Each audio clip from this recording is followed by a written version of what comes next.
Nungsi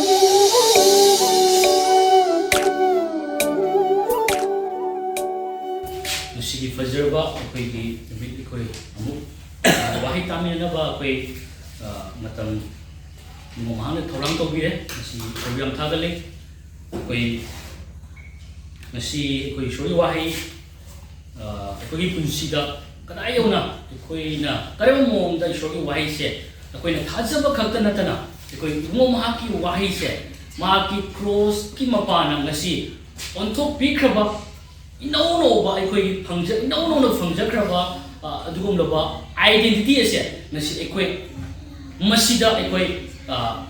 thajaba amadi masibu ngangthok ase kadai ona maru e bise nasi ekoi madugi matangda ekoi neinagani aduna ekoi ki punsida ekoi ki chinna se masina ekoi ki punsida kayani ekoi ki Jesu Krishna bibiba nasi ekoi da bibiba anoba identity ase nasi ekoi na ngangthok sa matamda nasi ekoi ki punsida uba horkani haite amen aduna ekoi nasi ekoi da uningba nang ai punsida uningba singado nasi ekoi na ngangthok ka tare habisini mase ekoi kadai una nang ai se nasi gumo mahakna adugum loba ekoi na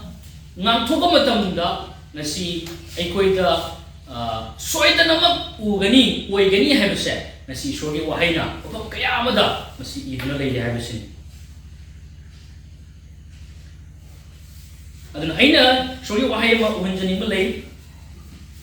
aduna ekoi gi wahai ase askimatik shakti lei aduna ekoi na ngang waduna ekoi gi punsi se mon on thok na mi habise nasi aina uhanjani koi apostle Paul Peter na akoi sam da akoi David na quote kiba adugum la wahi do masai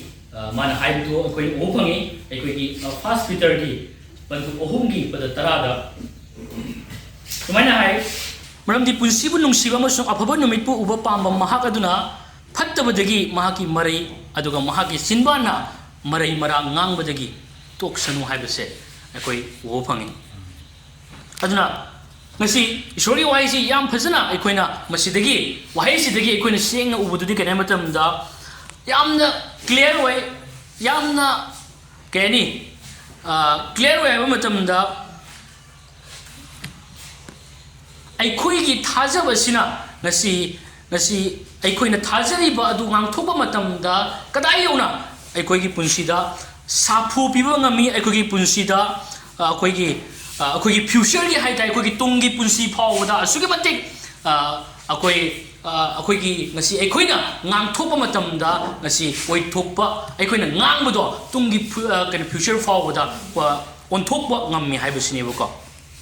aduna adu khaptana tana akoi numin nungti khuding da su ngasi akoi na ngangmasigi matungina akoi gi punsida oirakani haibasini bako amen aduna ngasi akoi masigi akoi shori wahai se ngasi akoi point manga khak akoi neminaminagani aduna ahanu point adudi akoi gi layasi asukimatik akoi adugum loba sapu piba amadi akoi gi tungi punsi fawagi mathakta matik lay haibasini buko amen aduna karam haina ngasi akoi gi haksangi jong haksangi apikpa adugum loba kayat amani akoi gi lay haibase aduna adugum loba saru sayang akoi gi kayani saru yaw pot amagumna akoi gi support tawba yaba adugum loba karisu adugum loba pot amanate akoi haksangi kayat amakhangni haibatai akoi gi layese aduna masigi haiba karisu nataba saru phawba yawdaba adugum loba layesina kayani akoi gi punsida tungi punsida akoi gi future da asugi matik adugum loba effect o henma ngami haibasini kadai una effect o henma ngami haibase akoi shogi wahai dagi koi jengminagani akoi bungo mahagi wahai na akoi da ningsingan misidi akoi layese yamna pikpo itaraga so masi kayani masi akoi thawoi danaga tawbase bungo mahagi wahai na jati haibasini buko duna akoi gi chinse sugi matik mathau tai adugi maramna ngasi akoi gi James akoi gi pandup ohumgi pada mari dagi pada manga da kari hay matamda yamna pikraba nau amana hinaw saba mi aduna pamba matungina hi adubo koilei liba ngami ꯑꯗꯨꯒꯨꯝꯂꯕ ꯋꯥꯍꯩ ꯑꯗꯣ ꯉꯁꯤ ꯍꯥꯏꯔꯤꯕ ꯑꯩꯈꯣꯏꯒꯤ ꯄꯟꯗꯨꯞ ꯑꯍꯨꯝꯒꯤ ꯄꯗ ꯃꯔꯤꯒꯤ ꯃꯉꯥꯁꯤꯗ ꯀꯩ ꯍꯥꯏꯅꯤ ꯑꯆꯧꯕ ꯑꯗꯨꯒꯨꯝꯂꯕ ꯍꯤ ꯑꯗꯨ ꯐꯥꯎꯕ ꯅꯧ ꯃꯆꯥ ꯑꯃꯅ ꯀꯣꯏꯂꯩ ꯂꯩꯕ ꯉꯝꯃꯤ ꯍꯥꯏꯕꯁꯤꯅꯦꯕꯀꯣ ꯑꯗꯨꯅ ꯁꯤꯒꯩꯁꯤꯒ ꯍꯥꯏ ꯌꯦꯡꯉꯨ ꯍꯤꯁꯤꯡ ꯑꯗꯨ ꯌꯥꯝꯅ ꯆꯥꯎꯔꯕꯁꯨ ꯑꯀꯟꯕ ꯅꯨꯡꯁꯤꯠꯅ ꯃꯈꯣꯏꯕꯨ ꯍꯨꯝꯗꯨꯅ ꯄꯨꯔꯕꯁꯨ ꯌꯥꯝꯅ ꯄꯤꯛꯈ꯭ꯔꯕ ꯅꯧ ꯑꯃꯅ ꯍꯤꯅꯥꯎ ꯁꯥꯕ ꯃꯤ ꯑꯗꯨꯅ ꯄꯥꯝꯕ ꯃꯇꯨꯡ ꯏꯟꯅ ꯍꯤ ꯑꯗꯨꯕꯨ ꯀꯣꯏꯂꯩ ꯂꯩꯕ ꯉꯝꯃꯤ ꯃꯇꯧ ꯑꯗꯨꯒꯨꯝꯅ ꯂꯩ ꯑꯁꯤ ꯑꯄꯤꯛꯄ ꯀꯌꯥ ꯑꯃꯅꯤ ꯑꯗꯨꯕꯨ ꯃꯁꯤꯅ ꯌꯥꯝꯅ ꯆꯥꯎꯊꯣꯛꯏ ꯌꯦꯡꯉꯨ ꯑꯄꯤꯛꯄ ꯃꯩꯔꯤꯛ ꯑꯃꯅ ꯀꯌꯥꯗ ꯆꯥꯎꯈ꯭ꯔꯕ ꯎꯃꯪ ꯑꯃꯕꯨ ꯆꯥꯛꯍꯜꯂꯤꯕ ꯍꯥꯏꯕꯁꯤꯅꯤ ꯑꯃꯦꯟ ꯑꯗꯨꯅ ꯉꯁꯤ ꯑꯗꯨ ꯈꯛꯇ ꯅꯠꯇꯅ ꯑꯩꯈꯣꯏꯒꯤ ꯍꯥꯏꯔꯤꯕ ꯄ꯭ꯔꯣꯚꯥꯕꯇꯁꯨ ꯑꯩꯈꯣꯏꯒꯤ ꯄꯥꯎꯔꯧꯗꯁꯨ ꯑꯩꯈꯣꯏꯒꯤ ꯁꯣꯂꯣꯃꯣꯟ ꯍꯥꯏꯔꯤꯕ ꯀꯤꯡ ꯁꯣꯂꯣꯃꯣꯟꯅ ꯃꯥꯅ ꯍꯥꯏꯗꯣꯛꯂꯝꯕ ꯑꯃ ꯂꯩ ꯀꯩ ꯍꯥꯏꯕ ꯃꯇꯝꯗ ꯑꯩꯈꯣꯏꯒꯤ ꯁꯤꯕ ꯑꯃꯁꯨꯡ ꯍꯤꯡꯕꯁꯦ ꯑꯩꯈꯣꯏꯒꯤ ꯂꯩꯒꯤ ꯂꯩꯗ ꯂꯩ ꯍꯥꯏꯕꯁꯤꯅꯤ ꯑꯩꯈꯣꯏ ꯂꯩꯒꯤ ꯄꯥꯡꯒꯜꯗ ꯂꯩ ꯍꯥꯏ ꯑꯃꯦꯟ ꯑꯗꯨꯅ ꯍꯥꯏꯔꯤꯕ ꯑꯗꯨꯒ ꯃꯗꯨ ꯄꯥꯝꯖꯕ ꯃꯈꯣꯏꯅ ꯃꯗꯨꯒꯤ ꯃꯍꯩ ꯆꯥꯒꯅꯤ ꯑꯃꯦꯟ ꯑꯗꯨꯅ ꯄ꯭ꯔꯣꯚꯥꯕ 18ꯒꯤ 21ꯗ ꯁꯨꯃꯥꯏꯅ ꯎꯕ ꯐꯪꯉꯤ ꯑꯗꯨꯅ ꯃꯁꯤꯗꯒꯤ ꯑꯩꯈꯣꯏꯅ ꯎꯕ ꯐꯪꯕꯁꯤ ꯀꯩ ꯃꯇꯝꯗ ꯑꯩꯈꯣꯏꯒꯤ ꯃꯗꯨꯒꯨꯝꯂꯕ ꯋꯥꯍꯩ ꯑꯁꯤ ꯑꯁꯨꯛꯀꯤ ꯃꯇꯤꯛ ꯂꯩ ꯑꯩꯈꯣꯏꯒꯤ ꯉꯥꯡꯊꯣꯛꯄ ꯋꯥꯍꯩꯁꯤꯡ ꯑꯁꯦ ꯑꯩꯈꯣꯏ ꯀꯔꯤꯁꯨ ꯅꯠꯇꯕ ꯑꯃꯒꯨꯝꯅ ꯑꯩꯈꯣꯏꯅ ꯈꯟꯅ ꯂꯩꯕꯁꯦ ꯏꯁꯣꯔꯅ ꯄꯥꯝꯗꯦ ꯍꯥꯏꯕꯁꯤꯅꯦꯕꯀꯣ ꯑꯗꯨꯅ ꯑꯩꯈꯣꯏꯒꯤ ꯄꯨꯟꯁꯤꯁꯤꯅ ꯑꯩꯈꯣꯏꯒꯤ ꯄꯨꯟꯁꯤ ꯁꯦꯝꯒꯠꯄ ꯁꯥꯒꯠꯄ ꯑꯩꯈꯣꯏꯒꯤ ꯇꯨꯡꯒꯤ ꯄꯨꯟꯁꯤꯗ ꯀꯔꯤ ꯑꯣꯏꯍꯜꯂꯛꯀꯗꯒꯦ ꯍꯥꯏꯕꯁꯤ ꯐꯥꯎꯕ ꯑꯩꯈꯣꯏꯒꯤ ꯂꯩꯗ ꯑꯁꯨꯛꯀꯤ ꯃꯇꯤꯛ ꯂꯩ ꯍꯥꯏꯕꯁꯤꯅꯦꯕꯀோ ꯑꯩꯈꯣꯏꯒꯤ ꯆꯤꯟ ꯑꯁꯤꯗ ꯂꯩ ꯍꯥꯏꯕꯁꯤꯅꯤ ꯑꯃꯦꯟ ꯑꯗꯨꯅ ꯍꯥꯏꯔꯤꯕ ꯑꯩꯈꯣꯏꯒꯤ ꯄꯨꯟꯁꯤꯗ ꯑꯗꯨꯒꯨꯝꯂꯕ ꯑꯐꯕ ꯅꯨꯃꯤꯠꯁꯤꯡ ꯑꯩꯈꯣꯏꯒꯤ ꯃꯌꯥꯝ ꯑꯃ ꯑꯩꯈꯣꯏꯒꯤ ꯄꯨꯟꯁꯤꯗ ꯎꯅꯤꯡꯕ ꯇꯥꯔꯒꯗꯤ ꯄꯨꯟꯁꯤꯕꯨ ꯅꯨꯡꯁꯤꯕ ꯑꯃꯁꯨꯡ ꯑꯐꯕ ꯅꯨꯃꯤꯠ ꯀꯌꯥ ꯑꯩꯈꯣꯏꯒꯤ ꯄꯨꯟꯁꯤꯗ ꯎꯅꯤꯡꯕ ꯇꯥꯔꯒꯗꯤ ꯏꯆꯤꯟꯅꯥꯎꯁꯤꯡ ꯉꯁꯤ ꯑꯩꯈꯣꯏꯒꯤ ꯂꯩ ꯑꯁꯤꯕꯨ ꯑꯩꯈꯣꯏ ꯆꯦꯛꯁꯤꯟꯕ ꯇꯥꯔꯦ ꯍꯥꯏꯕꯁꯤꯅꯤ ꯑꯦꯐꯤꯁꯥ 3:13ꯗꯁꯨ ꯑꯁꯨꯝꯅ ꯍꯥꯏ ꯃꯔꯝ ꯑꯗꯨꯅ ꯐꯠꯇꯕ ꯅꯨꯃꯤꯠ ꯂꯥꯛꯄ ꯃꯇꯝꯗ ꯅꯈꯣꯏꯅ ꯃꯥꯌꯣꯛꯅꯕ ꯉꯝꯅꯕ ꯏꯁꯣꯔꯒꯤ ꯂꯥꯟ ꯐꯤꯖꯦꯠ ꯑꯄꯨꯝꯕ ꯁꯦꯠꯆꯤꯜꯂꯨ ꯑꯗꯨꯒ ꯄꯨꯝꯅꯃꯛ ꯑꯁꯤ ꯇꯧꯔꯕ ꯃꯇꯨꯡꯗ ꯅꯈꯣꯏꯅ ꯆꯦꯠꯅ ꯂꯦꯞꯇꯨꯅ ꯂꯩꯌꯨ ꯍꯥꯏꯕꯁꯤꯅꯦꯕ ꯑꯗꯨꯅ ꯑꯩꯈꯣꯏꯅ 1 Peterꯒꯤ 3ꯒꯤ ꯑꯩꯈꯣꯏꯒꯤ ꯉꯁꯥꯏ ꯑꯩꯈꯣꯏꯅ ꯄꯥꯊꯣꯛꯈꯤꯕꯗꯣ 3ꯒꯤ 10ꯗ ꯁꯨꯃꯥꯏꯅ ꯍꯥꯏ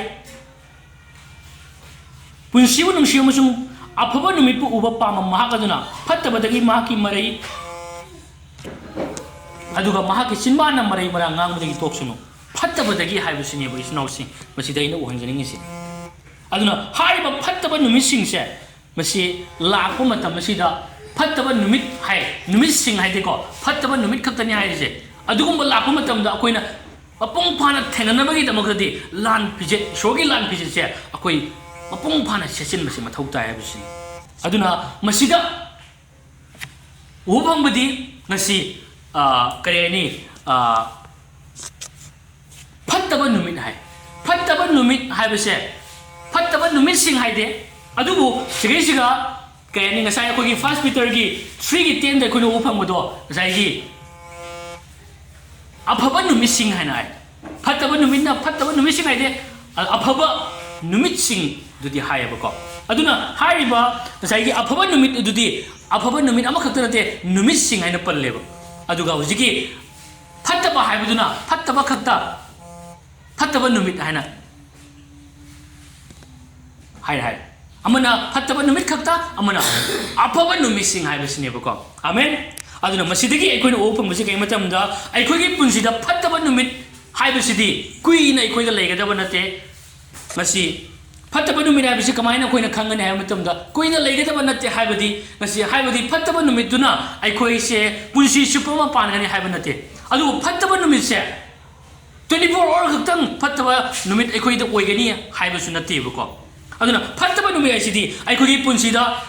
थबा अमा तौर मतमदि सोइदा सोइबा इनुंगदा नुंगाइतबा अखोइना हौगलपा मतमदसु एकोइदा हक्चांगसे नुंगाइतबा चिकपा साबा वाखनदसु नुंगाइतबा एकोइगी अंगांगसिंगदसु एकोइगी फैमिली म्याम यावनारि अंगांगसिंगदसु पंगाता नारकपा ग्यान main तारक्तबा हाइदि केनोम असोइबमा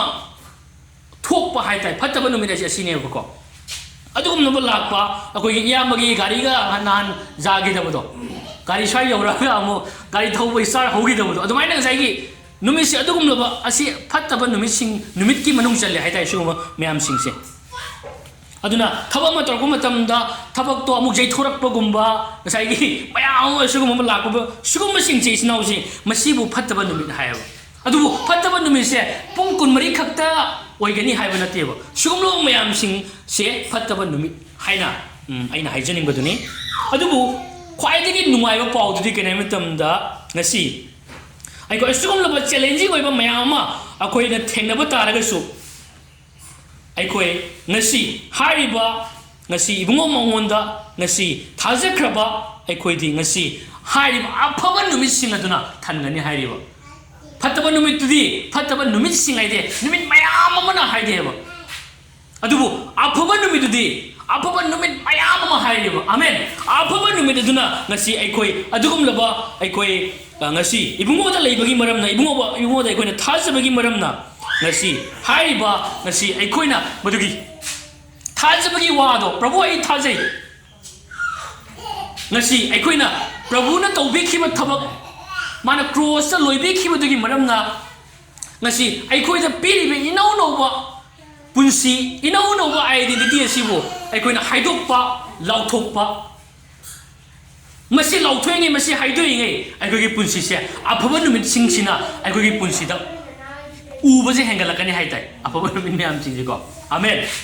aduna akoi ke ani aphaba numit myam singje akoi uning ma taragadi isinau sing ai koi negative nang ma do akoi tokthoksi adugi mahuta ishor leiri ishor tawbigani ishor si ai gi asani ishor ai gi plan tawri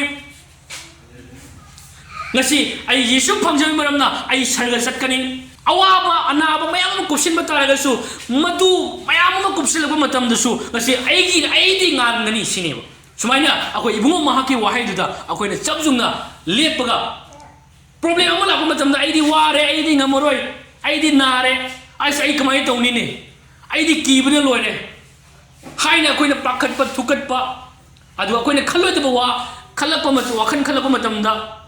khanba khakta natana akoi na ngangthok pai base akoi na as aidi kire aidi ware aidi kamai tawdono khangde ai punsi se kaina aidi yadre kaina haibase masi se tasengna akoi na haingai akoi phattaba numit sing numit aduna akoi gi punsi se kupsangani haitai amen aduba akoi ishorna tawbi khiba amasung ishorna ngasi akoi gi damante lepiri haibagi masi ishorna ne mi pham thamaga akoi na ngau ngangthokpa lauthokpa matamdadi hariba aphaba numit myam singduna akoi se aphaba numit to ngasi dagi hojik akoi uba horakani haitai amen adujo numit singneba mayam ma aphaba sing ado akoi gi punsi da urakani haitai amen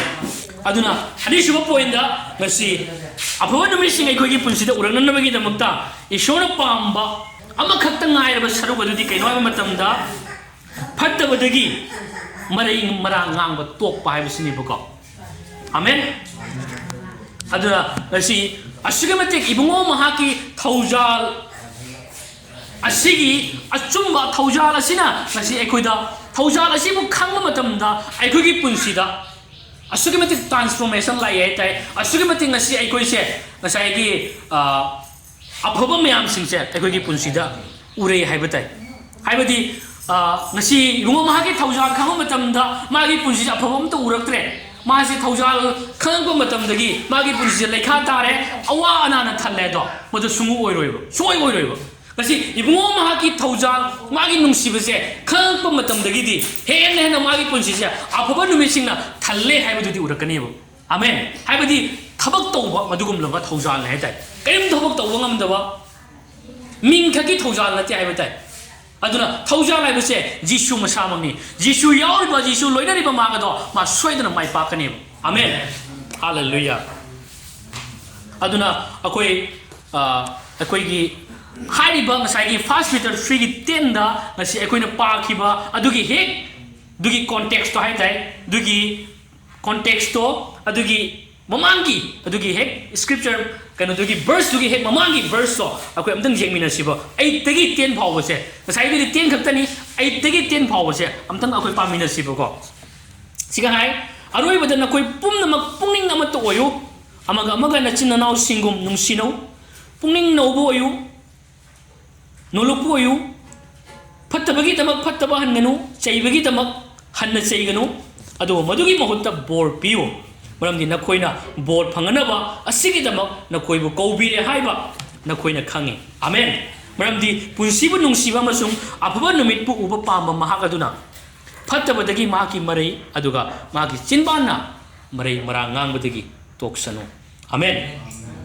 Aduna masida Peter na quote toriba adugno verse second hematamda aikhoiga mi singa lainariba relationship ki matang ne haitai ko aduna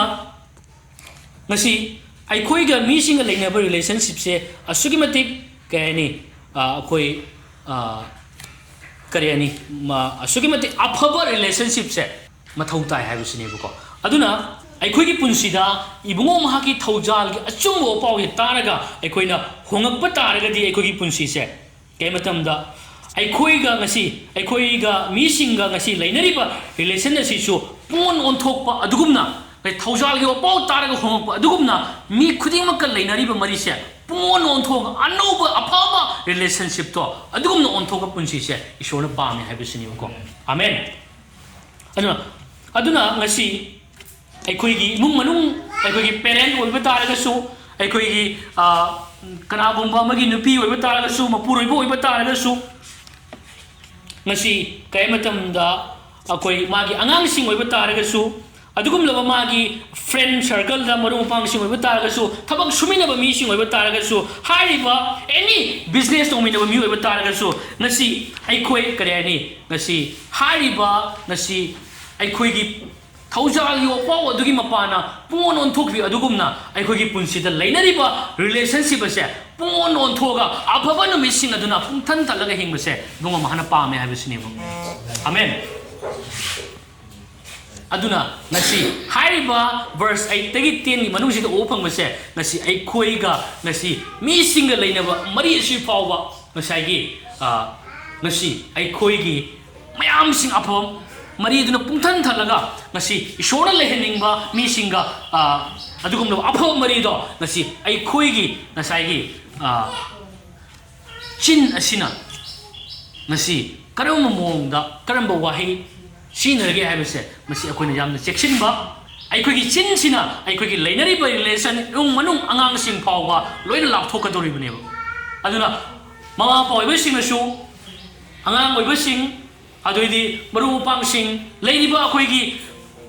tongan fil la thabak tawriba sing aikoi ishora pamadi aikoi nungsinana ai asai scripture do ai muka hanai pajarke kare matamda nakoi punging amato oywa ko haiyo nakoi punging amato oyu amaga nachina naw singum nungsina wa amen Punging na uboyu, nulupo uyu, patabagi, damak pataba handan wahinibo. Amen. Saibagi damak handan saigano dubo. Madugi magunta bor piu, ramdi nakoi na bor pangana ba sigi damak nakoi bu kaubire haiba nakoi na kangi. Ay koi gi maram na mi khudimang na bor pamaya na bagi damak ta isi iso na koi bu kaubi bani. Amen. Aduna masi kangna koi ngangsi. Koi nungsin na bagi damak ta ni koi kaurisi. Aduna apaba numin mayam sing ado uba pam taragadi aikoi ngang mase ngasi ishona nganghaning ba mayam nungsina haning ba pot aikoi se bor mi ataina bor phangna bagi damak tani kaw mi ataina sauro chen khinana ba mi ataina masidi huran mani masidi phatto mini hai maduga samnaganu haina nabagi damak ta aikoi bu kaw banate ba aikoi uba matamda makoina bor phangna bagi damak ta aikoi bu kaw bani amen aduna aikoi ngang ba sakpase akoi karamna ngang da gaise hena bijikti bhab ta minar se habisni ba amen adu ahumso point da asi nahaki wahidu bor phangana ba oina sina wa habisni ba ko amen aduna ai maroi ba yamna maroi ba ai sigi point amakatang usarake akoi 1 Peter gi 3:9 da aikoina kasai gi akoina paaba matamda akoina o phangi 3:9 do 9 da kay matamda maram din na khoina bor phangana ba bor phangana ba ko yam tai ko siga ina haijening misidi kay matamda siga bor phangana ba haiba wahi se kay matamda aikoigi Greek ta kay matamda eulogy oina haiba masigi wahan thoksi kay matamda phajaba wahi ngangba phajana ngangba ko masigi wahan thoksi ko aduduna aikoi kay matamda English su eulogy ana haiba ko aduna masida hai matamda ngasi aikoi na ꯑꯩꯈꯣꯏꯅ ꯉꯥꯡꯕ ꯉꯥꯡꯉꯕ ꯃꯗꯨ ꯕꯣꯔ ꯑꯣꯏꯒꯗꯣꯏ ꯕꯣꯔꯒꯤ ꯃꯁꯛ ꯑꯣꯏꯗꯣꯏꯅꯦꯕ ꯑꯩꯈꯣꯏꯒꯤ ꯋꯥꯍꯩꯁꯦ ꯃꯤꯕꯨ ꯕꯣꯔ ꯄꯤꯅꯅꯕꯒꯤꯗꯃꯛꯇꯅꯦꯕ ꯑꯣꯏꯍꯟꯁꯦ ꯍꯥꯏꯕꯁꯤꯅꯦꯕꯀꯣ ꯑꯩꯈꯣꯏꯅ ꯋꯥ ꯉꯥꯡꯕ ꯃꯇꯝꯗ ꯉꯥꯡꯉꯤꯕ ꯋꯥꯗꯣ ꯑꯗꯨꯅ ꯕꯣꯔ ꯄꯤꯕ ꯌꯥꯏ ꯍꯥꯏꯕꯁꯤꯅꯦꯕꯀꯣ 아멘 aduna akoigi punsida kaina aikoina ngasi aikoigi relationship lainariba relationship yung manung parent akoi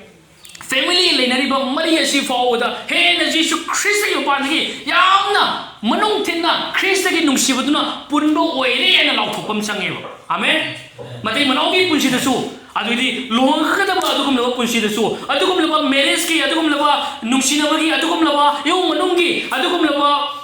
aikogi friend circle gi lainariba mari khudimakse ngasi Jesus Christ gi mapandagi afaba madugum relation oire haibagi adugum lo waise akoina blessing se ona lauthokse amen madumang lauthongnabagi damakta ngasi hariba adugum laba ishona ngasi aikoise kaini kauthokpi bani haitai aduna aikoi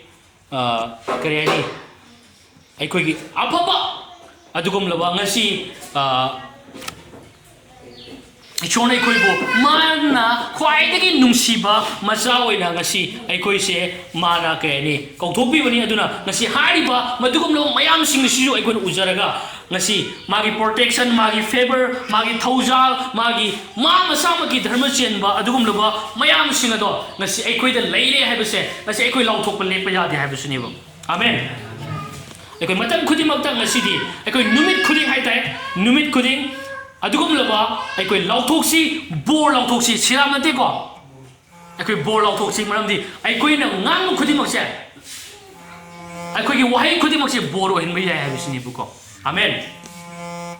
koi wahai khuding makse bor ohin mai yai aduna aikoi ngasi aikoi na ngang masing asina ngasi kareni Krishna cross tawbikhiba adugi maramna ngasi aikoi de pibiriba bor singado ngasi aikoi na ngang thokpasina urakturimnebo aikoina madugi achumba madugi identity tu ujaraga madugi Christagi ngasai aikoina piriba machat Christano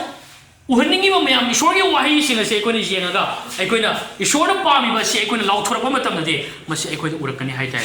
amen adu marisubada point da aikogi prabhu su ke matam da mana thajai mahaki wahida adugum authority amadi pangalle haibase Jesus Christ so mana ngang thokpase matik lei authority lei haibase mama salu thajai amen aduna magi sebok singda Jesus Christ na tambiramba haibiramba wahido ekoi ningsingminasi yengminasi adugum laba kasai magi sebok sing edu da singjao sing edu da ngangsil loina haibane ba adumaina mana tambi khiba ko Jesus Christ na aduna madugi scripture ko koina Mark 11:23 da o phange ba Mark 11:23 da sumana hai aina ko ta seng na hairi mi amana singjao sida na phuktuna nasana thanta pata langthajau hairaga mahaki thamoi da singnaba leitrabadi amasung mahangna haijakibadu thokani haina haiba mahangna thajarabadi mahangna thajakibadu mangon oigani amen aduna nasi aikogi hakchangda aina haijani mududi nangonda naaba phawribra nangonda hojik naaba phawbo oiba taragadi nasi aina haijani mududi Jesus Christ gi mingda anaba nang chakkhwai base akoi haiba hawrasi sinausi amen aduna aikoi anabaduda aikoi Jesus gi mingda aikoi cheiba hawrasi ngasi aikogi punsida ngasi nupi singda samyam kenba yauribra Jesus Christ gi mingda ai sam kenbase ngasi dagi phaba oirena akoi lausan sebo lauthok sebo ko amen masi isam chamana te sinausi aduna ngasai gi aikogi sam kelamba ken khibagi sam jawda pham ase area sing ase ngasi hena jamkhatpo oir Jesus gi mapandagi oir sanoina lausan seba adum jam thorakani sinausi pagi nate ko ai se ko seng nam ugani ramdi ekoi sin asida hengma masung sibuse ekoi sin da lay ai sin amen adum ekoi mai de uring thungba matam da so ngasi ekoi lausan seba ekoi Jesus gi menda ekoi uring ase ꯃꯥꯡꯈꯤꯕ ꯑꯣꯏꯔꯁꯅꯨ ꯍꯥꯏꯕꯁꯦ ꯑꯩꯈꯣꯏ ꯂꯥꯎꯊꯣꯛꯁꯤ ꯏꯆꯤꯟꯅꯥꯎꯁꯤ amen ꯑꯗꯨꯅ ꯀꯩ ꯃꯇꯝꯗ ꯏꯁꯣꯔꯅ ꯑꯩꯈꯣꯏꯁꯦ ꯀꯗꯥꯏ ꯌꯧꯅ ꯀꯦꯌꯔ ꯇꯧꯕꯤ ꯍꯥꯏꯕ ꯃꯇꯝꯗ ꯑꯩꯈꯣꯏꯁꯦ ꯃꯥꯅ ꯀꯗꯥꯏ ꯌꯧꯅ ꯑꯩꯈꯣꯏꯕꯨ ꯅꯨꯡꯁꯤꯕꯤ ꯀꯗꯥꯏ ꯌꯧꯅ ꯇꯦꯛ ꯀꯦꯌꯔ ꯇꯧꯕꯤ ꯍꯥꯏꯕ ꯃꯇꯝꯗ ꯉꯁꯤ ꯑꯩꯈꯣꯏꯒꯤ ꯁꯝ ꯈꯛꯇ ꯅꯠꯇꯦ ꯑꯩꯈꯣꯏꯒꯤ ꯎꯔꯤꯡ ꯈꯛꯇ ꯅꯠꯇꯦꯕ ꯃꯥꯅ ꯇꯦꯛ ꯀꯦꯌꯔ ꯇꯧꯕꯤꯕ ꯄꯥꯝꯃꯤꯁꯦꯀꯣ ꯏꯆꯤꯟꯅꯥꯎꯁꯤꯡ ꯉꯁꯤ ꯏꯕꯨꯡꯉꯣ ꯃꯥꯡꯅ ꯑꯩꯈꯣꯏꯒꯤ ꯄꯨꯟꯁꯤꯁꯦ ꯑꯩꯈꯣꯏ every ꯄꯨꯟꯁꯤꯒꯤ ꯍꯤꯔꯝ ꯄꯨꯝꯅꯃꯛꯁꯦ ꯃꯥꯅ ꯇꯦꯛ ꯀꯦꯌꯔ ꯇꯧꯕ ꯃꯥꯅ ꯑꯩꯈꯣꯏꯕꯨ ꯌꯦꯡꯁꯤꯟꯕꯤꯕ ꯃꯥꯅ ꯑꯩꯈꯣꯏꯕꯨ ꯁꯦꯝꯒꯠ ꯁꯥꯒꯠꯄꯤꯕꯁꯦ ꯃꯥꯅ ꯄꯥꯝꯃꯤ ꯍꯥꯏꯕꯁꯤꯅꯦꯕꯀꯣ amen aduna ngasi adugi maramna kare matamda magi wahayna aikoida puning thogat pa wahay thogat pi bodudi kare matamda aikoina first Peter gi 5 ki 7 da aikoina paraga di o phangani sumaina hai nakoi gi langtang na wapuno mawon langsilu ramdi mahangna nakoi gi dama khanbi hai amen nakoi gi langtang na bodo ai mon langsilu hai isuna hai bose nakoi gi pumna mak to lang puna mak to aina khangbi hai amen hallelujah aduna atopa scripture amada su kay matamda Philippians 4:6 7 da su kay matamda kari amata langtang naganu adubu maram khudimakta haijaba nonjaba amasung thagajaba loina nakoi ni jabu ishor khangalu aduga khangba punamakta gi hendoglaba ishor gi lakpa ingthabaduna nakoi thamoi amasung puningbo Christ Jesuda ngak senduna thambigani hai amen kari amata gi tamang langtang naganu hairibo amen hallelujah adugum laba aikogi ishorni aduna every aikogi problem samasya mu urapa matamda akoi as aisi ware ne ai kamai tawduno ne ai kai dor kanuno ne ai punsi je kamai oiduno ne haidna koina negative ngam thopagi mauta madududa yesu gi mapadagi kopo oire yesu gi mapadagi phabo oire yesu gi mapadagi ngambo oire haibase akoi lauthokseba amen ramdi madu to matamda nanga thajabaga loina lauthorba matamda di sing adu phau mafam hongane aribo hallelujah hallelujah aduna isnau sing aikoi ngasi yesu masamang nasu magi wahai du thajabugumna aikoi asugi mati aikoi ngangthopase icham cham na te base aikoi ningsing minasi amen adu aroi bada point number 5 ta nahaki wahai yongko ai khoigi wahai si sinau se nahaki wahai hongdok pada nahaki punsi hongani haibisini buko amen aduna yong ai khoigi wahai se chumna phajana ngangbo wahai si opposite kaino thina ngangba phatana ngangdune buko aduna yong sigi matang aina ningsing janing bududi yong nongma Jesu Kristna hariba hate pambi du da mana chaikhibo aduna hate pambi du da Jesu Kristna saiba matamda ngasi karamaina chaikhe budo amte jengmina sibo Mark 11:14 da kay matamda adudagi Jesu na hate pambi du da haiki hojitagi hona kana amatna nongondagi mahi amuk hana sada sanwai amen aduna adubu Jesu Kristna haise sumaina haidiba ngasi haiba haipa binang aina sirap tawi haina haidiba haibadi adugum labo wahaido mana sina kidiba adubu haiba haipa bi to direct ke matamda ngasi haipa bi sidagi mahi amugana chada boy sunaina mana haikibo amen aduna madugi matungina haiba madugi hek nungalaba matamdadi Peter na kare matamda Peter gi wahai domda ningsingmina siba Peter na ai akoi gi Mark 11:21 na kare matamda Peter na ningsing laktuna mangonda hai ki Rabi yengbiu nahang na sirap tawkhiba hait pambi do kangsilen sirap tawkhiba wahai do kang tawkhiba do adu ngasi result do ure hai bisni bo adu sirap haina hayo Jesu di sirap ai nang hait pambi nang sirap tawre hai dio adu Peter nadi masagi Prabhu nang na sirap tawkhiba do ngasi kano result do ure hai bisi hayo adu Jesu Kristna Peter duna sirap tawre nang na sirap tawdagi sumai oire hai bodo hayo matam Jesu na hey ai sirap su tawkhidana haina haide ba muksu ko adu tasing namak kay matam da adugi matang du da Jesu Kristna hey ai gi du sirap tawba na te na haide bo aduna Jesu Kristna ngasi aikoi da masidagi aina uhanjaning mudu kai matamda Peter nangido lale haidi adubo Peter gido chumbagi maramna Peter na haidu magniba Jisuna tawudu su sirab niba adu taraga su ngasi Yesu Krishna ngangodo kai matamda phattaba phajataba phattaba mongta do wahaido haidiba athiba wado haidiba haibasiniba ko aduna aikoi punsida su ngasi asugumna ngasai kayani aikoina kayani negative wahi ngasai atopa ngangoi do wa adudi phajataba wa sirap kiwa sirap haibasi phajaba wa nate aduna akoi su masidagi kana to boya budi ngasi akoi gi puningda ngasai matam chubada ningsing gadaba se ngasi aikoi gi wahi sina aikoi gi punsi afaba myam nu thalakadori bani aduna ngasi ishorgi kristagi phajaba sisu masidagi tamhausi ramdi phajaba afaba mong tawa wahi se akoi jari makai akoi ngangmina si haibasini phajaba wahi wata se Yesu Krishna pam de haibasini bako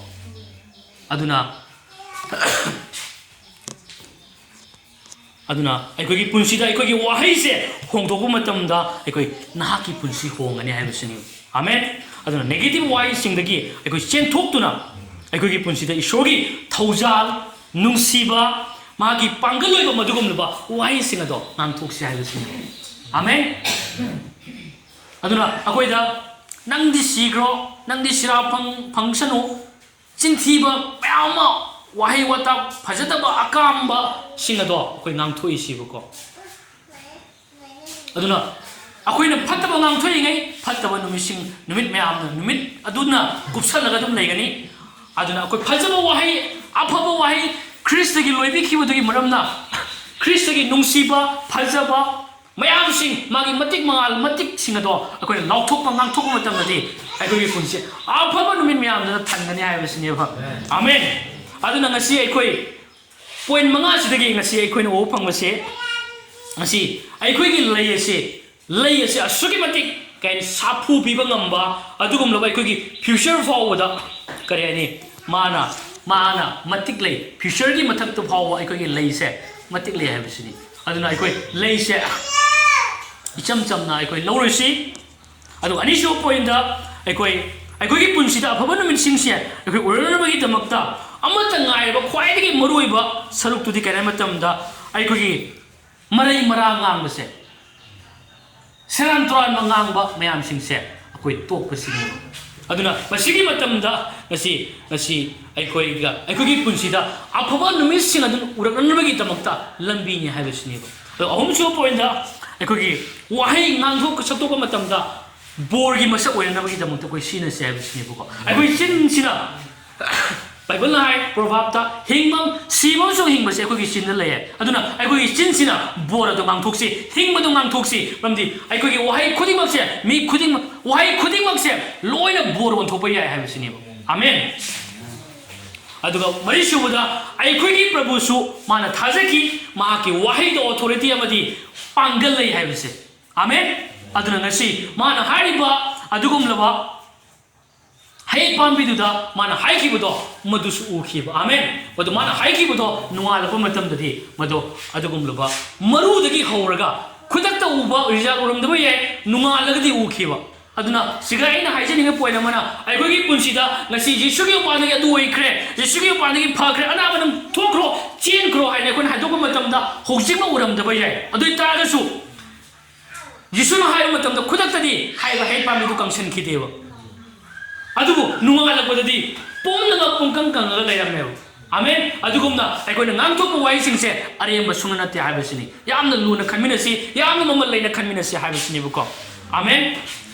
adu manga so poinda naki wahi hongdokpada naki punsi hongane habasini buko aduna akoi gi wahi se kasai gi ngansi adugumna ba phajaba wahi singado akoi sinasi habasini phajaba wahi adugum laba athiba wahi negative wahi do natabida phajaba wangang wahi wata se masi Yesu Krishna masamang na pami habisini buko aduna magi masawa krimi singdi nungsiba wahi wata thauja utpa ꯐꯖꯕ ꯋꯥꯍꯩ ꯑꯊꯨꯝꯕ ꯋꯥꯍꯩ ꯅꯨꯡꯁꯤ ꯍꯩꯕ ꯋꯥꯍꯩ ꯑꯁꯤꯒꯨꯝꯂꯕ ꯋꯥꯍꯩꯁꯤ ꯉꯥꯡꯊꯣꯛꯁꯤ ꯏꯕꯨꯡꯉꯣ ꯃꯍꯥꯛꯀꯤ ꯃꯇꯤꯛ ꯃꯉꯥꯜ ꯃꯥꯒꯤ ꯄꯥꯡꯒꯜ ꯑꯗꯣ ꯉꯥꯡꯊꯣꯛꯄꯒꯤ ꯑꯗꯨꯒꯨꯝꯂꯕ ꯆꯤꯟꯅꯤ ꯑꯩꯈꯣꯏꯗ ꯄꯤꯔꯤꯁꯤ 아멘 aduna adugumlaba ifut adugumlo athumba thokpa adugumlaba ifut adudagidi athumba khakka thokpam thoi akhaba thokpam thokte aikhoi di adugumlaba athumba ifut adu oina leiribani aduna ngasi aikhoi athumba adu khak thokpase isogi aning mani maduma aikhoi thokadawni madu khaktani aikhoi thokpam thori se haibedo aikhoi ningsing minasi aduna ngasi aikhoi adugumlaba samasya mayam ama aikhoi gi punsi do thengnaba matamda aikhoi lauthoksi aikhoi ngangthoksi aikhoi tumina leiroisi haibisini sinausing aduna aina hajani mamana ngasi aikhoi ngasimak aikhoi na haidokhiba ngangthokhiba udaba taragasu haiba aikhoi na ngangthokhiba adugi mahai do lambi da lakpagumani tapna tap laieba lambi da di lakrabane ko aduna ngaki matung thunga bai ai ko aduna ai skaino uji bai na ngam thok kra udri sa hai ba koi khaloi si ngam thoki ba do soidna thunga gani ma lambi da lai madugi manifestation do madugi una mit mangna thawai gi lam da di healing oi khabani thawai gi lam da di mahai yan khabani adubo haksang gi lam sida physical oi ba adugum laba tayam pan gi oi ba rem sida di urangana magi damakta lambi da lakpa gum mani hai ba sai ba ko aduna akoi icham chamna khalloisi aduna haiba wahai sing adudagi ngasi aikhoida ngasi snausin ngasi aikhogi sinase ngasi aina hangjaning bududi ngamliba wahai phajadaba wahai kya amasung aikhoida ngam wahai se mamal leitana ngasi aikhogi marakta khanba yauribra haibasini samasya ma lakpa matamda maduda hekta aikoi samasya aduda oina nungai taw phauraga ngamliba wahai kya ngangduna aikhogi punsi si lelibra haibasini adoi bata adri snausin ngasi adugumlaba asama tamni aikhoina adugumlaba ngasi phataba numising adudagi aphaba numitsing aduda tholanabagi damakta amen aduna aikoi ngasi dagi aikoi punsida aina ngangba sakpa khudimakta phajaba aphaba wahi wata do ngasi aikoi sinaba hauminasi haibagi pungningse wahi se ai mayamna thamjage aduna aikoi madu ki matam adu khaktada aikoi aphaba numising adu lakadoribani aduna haibu wahi se puning changna puning da thamoi da chena thamaga aikoi munna khanthaminaraga haiba ishona pamiba aphaba numising ase aikoi choice tominasi haibasini tamina kra wahi sing ase koi myam gi damak borgi masa oresunu amen